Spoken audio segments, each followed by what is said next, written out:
नमस्कार दोस्तों, स्वागत है आप सभी का सरकारी अड्डा यूट्यूब चैनल पर। तो दोस्तों, आज की इस वीडियो में हम स्पेशली बात करने वाले हैं यूपीएसआई के लिए हिंदी साहित्य के बारे में। तो दोस्तों, आप सभी जानते हैं कि अब बहुत ही ज़्यादा हिंदी साहित्य पर जोर दिया जा रहा है हर किसी एग्ज़ाम में। अभी पिछला एग्ज़ाम यूपी जेल वार्डर का हुआ था, उसमें हम लोगों ने बहुत से साहित्य के क्वेश्चन को देखे थे। तो इसी के ध्यान में रखते हुए दोस्तों, ये स्पेशल फॉर यूपीएसआई यानी कि स्पेशल जो है यूपीएसआई के लिए वीडियो बनाई जा रही है, जिसमें हम पूरा हिंदी साहित्य कवर करेंगे। और आज जो हमारा हिंदी साहित्य का पार्ट 1 है। और हाँ दोस्तों, अगर जहाँ कहीं भी अदर एग्जाम में अगर हिंदी साहित्य से क्वेश्चन आते हैं तो इस वीडियो से बाहर एक क्वेश्चन भी नहीं जाएगा। तो दोस्तों, देरी ना करते हुए आइए वीडियो को शुरू करते हैं। उसके पहले आप लोग एक बार वीडियो को ज़्यादा से ज़्यादा शेयर कर दीजिएगा। तो हम क्या देखेंगे? हिंदी साहित्य। तो सबसे पहले हम कुछ जान लेते हैं कि हिंदी भाषा का उद्भव और विकास किस प्रकार से हुआ था। देखिए दोस्तों, बात करें हम पूरे विश्व की, तो पूरे विश्व में कुल 3000 भाषाएं प्रचलन में हैं। कितनी? 3000 भाषाएं प्रचलन में थी, लेकिन जिनको जो है 13 भाषा परिवारों में बांटा गया। 3000 भाषाएं जो हमारे पूरे विश्व में प्रचलित थीं, लेकिन उनको हमने 13 भाषा परिवारों में बांटा। उन 13 भाषा परिवारों में मुख्य जानेंगे, जैसे हमारा द्रविड़ भाषा परिवार हो गई, चीनी भाषा परिवार हो गई, सूडानी भाषा परिवार हो गया, अमेरिकी भाषा परिवार हो गया, और ब्रुस्मैनी भाषा परिवार हो गया, और भारोपी भाषा परिवार। दोस्तों, हम बात करें भारोपी भाषा परिवार की, तो भारत प्लस यूरोप से मिलकर बनी है। दोस्तों, इसी भारोपी भाषा परिवार की एक भाषा है हिंदी। कौन सी भाषा है? हिंदी। यानी कि हिंदी का उद्भव और विकास की बात करें तो भारोपी भाषा परिवार से हुआ है। देखिए दोस्तों, ये जो भारोपी भाषा परिवार था, इसके अंतर्गत 10 शाखाएं आती थीं। सबसे पहले 10 शाखाओं में जो है ध्वनि के आधार पर बांटा गया, तो ध्वनि के आधार पर 2 वर्गों में बांट दिया गया। जो 10 शाखाएँ आती थी उनमें से ध्वनि के आधार पर बंटवारा हुआ, तो उसमें 2 वर्गों में बांट दिया गया। पहला वर्ग था सतम वर्ग, दूसरा वर्ग था केतुम वर्ग। देखिए दोस्तों, जो ये सतम वर्ग और केतुम वर्ग था, तो बात करें हम सतम वर्ग की, तो सतम वर्ग में अंतर्गत आते थे हमारा भारत ईरानी भाषा, और केतुम वर्ग के अंतर्गत आती हैं ग्रीक भाषा और जर्मनी भाषा। तो दोस्तों, हम इसमें बात करेंगे ईरानी भाषा। तो दोस्तों, ईरानी भाषा से ही जन्म होता है किसकी? संस्कृत से। संस्कृत का जन्म होता है ईरानी भाषा से। संस्कृत की अवस्था से ही जन्म होता है ईरानी भाषा का। देखिए दोस्तों, संस्कृत की बात करें तो संस्कृत के अंदर आती हैं भारतीय भाषा और दरद और ईरानी। 3 भागों में जो है ये विभाजित हो जाती है। किसके? 3 भागों में विभाजित हो जाती है। दोस्तों, आप लोगों से एक रिक्वेस्ट है कि वीडियो को ज़्यादा से ज़्यादा शेयर ज़रूर करिएगा। आगे चलते हैं। आगे है कि ईरानी भाषा, दरद भाषा और भारतीय भाषा। देखिए दोस्तों, भारतीय भाषा जो थी उसके अंतर्गत आते थे हमारे प्राचीन आर्य भाषा, मध्यकालीन आर्य भाषा और आधुनिक आर्य भाषा। और दोस्तों, दरद भाषा के अंतर्गत आती थी हमारी पंजाबी और कश्मीरी। और वहीं बात करें हम ईरानी के अंतर्गत, तो दोस्तों ईरानी के अंतर्गत आती थी फारस पश्तो भाषा की उत्पत्ति होती है। ईरानी भाषा की बात करें तो फारस पश्तो की भाषा से उत्पत्ति होती है। किसकी? ये ईरानी भाषा की। आगे चलते हैं। आगे हम लोगों ने जान चुके हैं कि भारतीय आर्य भाषा के अंतर्गत 3 भाषाओं में विभाजन होता है, यानी कि प्राचीन आर्य भाषा, मध्यकालीन आर्य भाषा और आधुनिक आर्य भाषा। दोस्तों, हम बात करें कि प्राचीन आर्य भाषा की, तो ये 2000 ईसा पूर्व से 2000 ईस्वी से 2000 ईसा पूर्व से 500 ईस्वी तक इसका काल था। इसके अंतर्गत दोस्तों वैदिक संस्कृत को हम देखेंगे, लौकिक संस्कृत को देखते हैं। वैदिक संस्कृत का काल जो था वो 2000 ईसा पूर्व से 800 ईसा पूर्व तक था। वही लौकिक संस्कृत कितनी थी? 800 बीसी से 500 बीसी तक थी। और हम बात करें मध्यकालीन आर्य भाषा की, तो 500 बीसी से 1000 एडी तक थी, यानी कि 1000 ईस्वी तक थी। देखिए दोस्तों, जो मध्यकालीन आर्य भाषा थी, इसके अंतर्गत हम लोग पाली भाषा सबसे, जिसे प्रथम प्राकृत भाषा भी कहा जाता है, जो 500 बीसी से 1 ईस्वी तक थी। और वहीं प्राकृत भाषा इसके बाद आती है, जो 1 ईस्वी से 500 ईस्वी तक थी।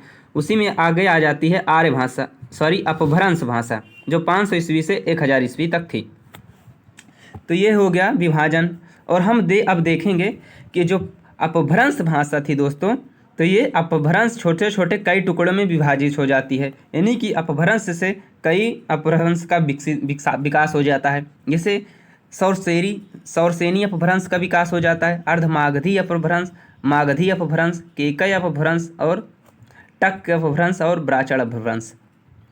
देखिए दोस्तों, ये जो हमारी हो गई, ये 5 मुख्य हो गई, लेकिन इनके अंतर्गत कुल 22 जो हैं उपबोलियाँ आने लगी, जैसे कि पश्चिमी हिंदी के अंतर्गत आने लगी। देखिए यहाँ से एक पॉइंट ध्यान में रखिएगा कि सौरसेनी अपभ्रंश से ही जन्म हो जाता है किसका, पश्चिमी हिंदी का, और अर्धमागधी अपभ्रंश से ही हो जाता है हमारा पूर्वी हिंदी का विकास। आगे ही ऐसे ही बिहारी हिंदी का हो जाता है मागधी अपभ्रंश से, और उसके आगे ब्राचड़ से हो जाता है सिंधी, और महाराष्ट्री से हो जाता है मराठी का। उसी में बात करें हम पश्चिमी हिंदी के दोस्तों, तो पश्चिमी हिंदी के अंतर्गत आती थी राजस्थानी, पहाड़ी और गुजराती आती थी। वहीं पूर्वी हिंदी की बात करें तो दोस्तों पूर्वी हिंदी के अंतर्गत आती थी अवधी, बघेली और छत्तीसगढ़ी। और बिहारी हिंदी की बात करें तो भोजपुरी, मैथिली, मगही। देखिए दोस्तों, हम लोग साहित्य स्टार्ट कर रहे हैं, तो उसके पहले हम लोग कुछ भाषा के बारे में आगे जानते हुए चलेंगे ताकि हमको और समझने में आसानी होगी। आइए देखते हैं कि हम हिंदी भाषा जो थी, इसी हिंदी भाषा का विकास किस प्रकार से हुआ। देखिए दोस्तों, जो हमारी 5 उपभाषा थी, उपभाषा समूह जो था, पश्चिमी हिंदी, राजस्थानी हिंदी, पहाड़ी हिंदी और पूर्वी हिंदी और बिहारी हिंदी था, यही हमारी 5 उपभाषाएँ थी। और जो 22 बोलियां थी, इन्हीं 5 उपभाषा और 22 बोलियां मिलकर एक हिंदी भाषा का विकास करती हैं।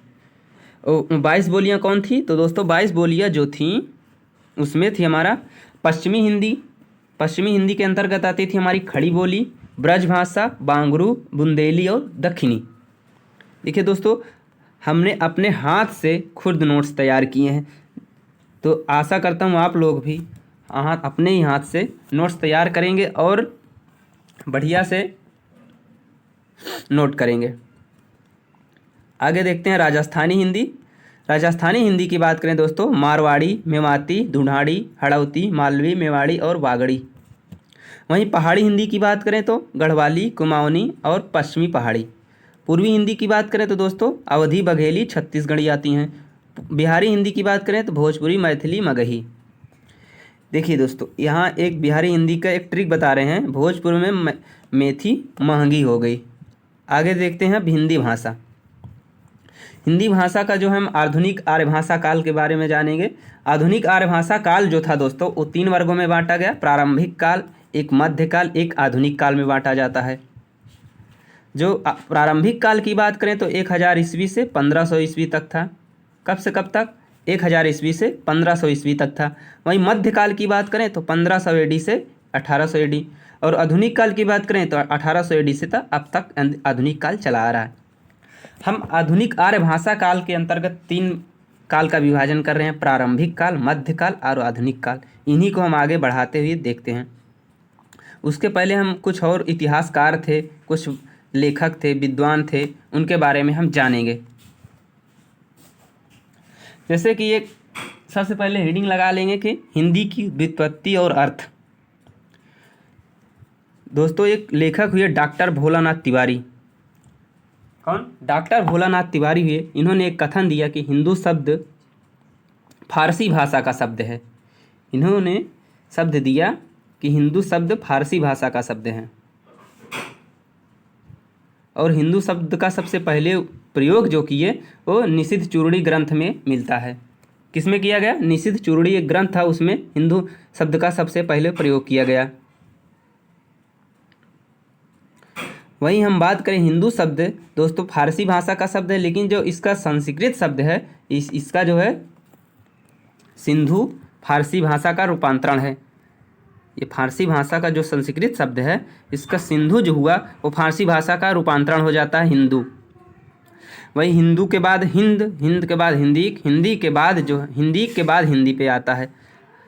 दोस्तों, एक तैमूर लंग एक शासक था, उसके एक पोते थे सरफुद्दीन यजदी। कौन थे? सरफुद्दीन यजदी ने 1424 में एक ग्रंथ लिखा। क्या लिखा? जफरनामा। 1424 में एक ग्रंथ लिखा, जफरनामा। उसी में दोस्तों हिंदी शब्द का सबसे पहले प्रयोग किया गया। हिंदी शब्द का सबसे पहले प्रयोग किया गया जफरनामा में। और हिंदू शब्द का सबसे पहले प्रयोग किया गया निषिंध चूड़ी ग्रंथ में, ध्यान में रखिएगा।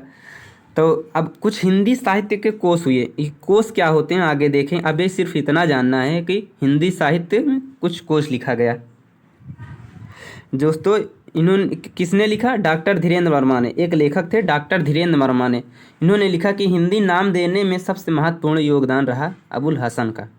क्या लिखा कि हिंदी नाम देने में सबसे महत्वपूर्ण योगदान रहा अबुल हसन। दोस्तों ये अबुल हसन कौन थे, तो अमीर खुसरो का ही नाम था अबुल हसन। अब हम जान लेते हैं लिपि के बारे में।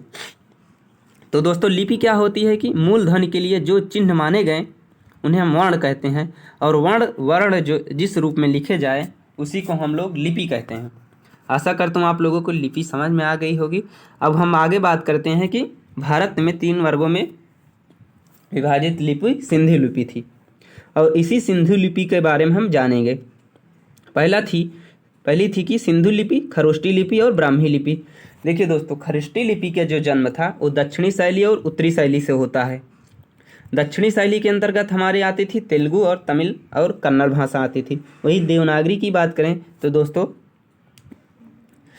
देवनागरी ये हमारी उत्तरी शैली थी। दक्षिणी शैली तेलुगु भाषा, तमिल और कन्नड़ थी, और उत्तरी शैली की बात करें तो देवनागरी थी।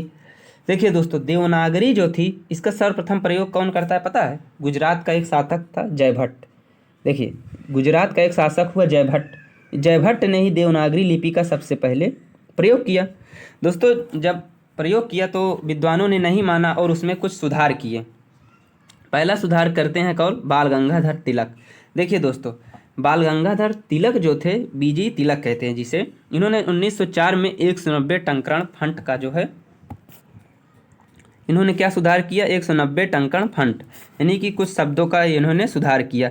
उसके बाद दूसरा सुधार करते हैं सावरकर बंधु। इन्होंने आ की